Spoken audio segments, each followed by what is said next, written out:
మాగంటి సునీత గారు గెలిచే అవకాశం చాలా ఉన్నాయి.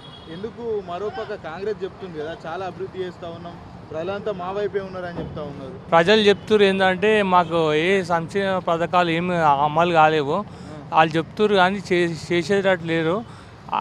ఇప్పటికీ 2 years అయిపోయింది, ఇంకా 3 yearsలో ఏం చేస్తారు వాళ్ళు మనకి. మేము కారు గుర్తుకే ఓటేస్తాం, కేసీఆర్ గారిని మాగంటి సునీత గారిని గెలిపిస్తామని అంటారు. నవీన్ యాదవ్ లోకల్ వ్యక్తి కదా, ఆయనకి ఏమన్నా వేసే అవకాశాలు ఉంటాయి? ఏం లేదండి, మాగంటి సునీత గారికే ఓటుకేస్తాం, కార్కే ఓటేస్తామని చెప్తున్నాం. 6 గ్యారెంటీలు ఇస్తున్నాం అని చెప్తున్నారు కదా, ఫ్రీ బస్ ఇస్తున్నాం అని చెప్తా ఉన్నారు. 6 గ్యారెంటీలో ఫ్రీ బస్ ఒకటి ఇస్తే భార్యకు టికెట్ తీసుకుంటలేరు, భర్తకు డబుల్ టికెట్ తీసుకుంటే అది అక్కడికే ఇచ్చి ఇట్లా తీసుకుంటుండు.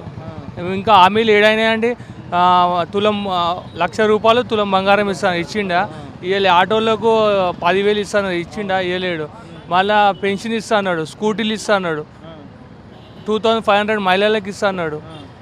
ఎవరికి ఏం అమలు ఏం చేయలేరు. ఏమనుకుంటున్నారు మరి, ఇవన్నీ ఇవ్వలేదు కదా. మహిళలు ఏమనుకుంటారు అంటే మళ్ళీ సారే రావాలి, కేసీఆర్ గారికి కారు గుర్తుకే ఓటేస్తాం, సునీతమ్మని గెలిపిస్తాం అంటారు.